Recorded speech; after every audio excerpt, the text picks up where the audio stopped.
Hi, so my name's Skip. I'm the owner and head man at the Surrey Hills Adventure Company, running adventures in the outdoors, on the water, in the hills, on the bikes, all across the Surrey Hills.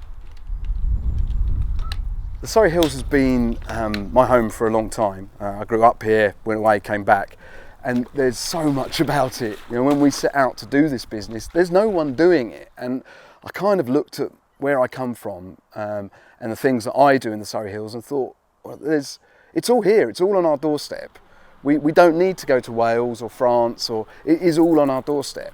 So why don't we create an environment and a situation where people can enjoy the Surrey Hills with all that it offers?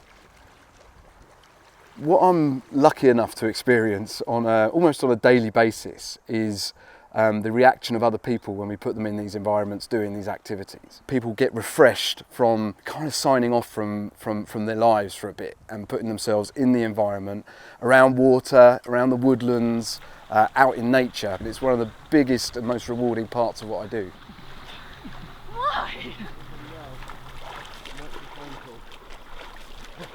Yeah, trying to create that balance personally. I try and do that all the time, but it's not easy because, you know, life throws in lots of time commitments in so many different ways. And I'm very lucky to do what I do because it almost gives me some of that balance indirectly. A lot of the stuff that I'm doing when I'm out on the water or out on the bike or in the woods gives me balance immediately by giving me time away from all of that connection with the digital world that we all get consumed by so easily. It's so addictive that it's frightening.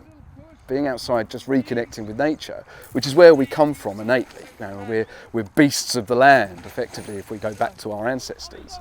So reconnecting and re-engaging with just the outdoors is enough to rebalance and address life's balance in a positive way. There's a lot of stuff around at the moment about mindfulness, which effectively is staying in one moment without trying to let other outside influences impact that moment.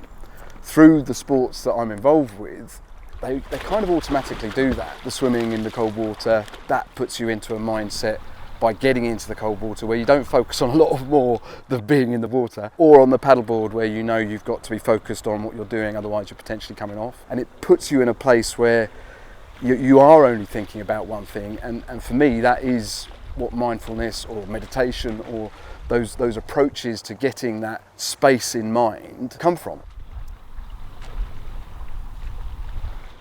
I spend a lot of time outdoors. You know, I do immerse myself in it. I try and get my kids and my family outdoors doing whatever it is. It doesn't have to be anything particularly physical. Just spending time in nature is important to all of us. You know, just come out to locations like these and get the benefits both mentally and physically from just doing that. And everyone should. You know, everyone that lives here should respect it and enjoy it.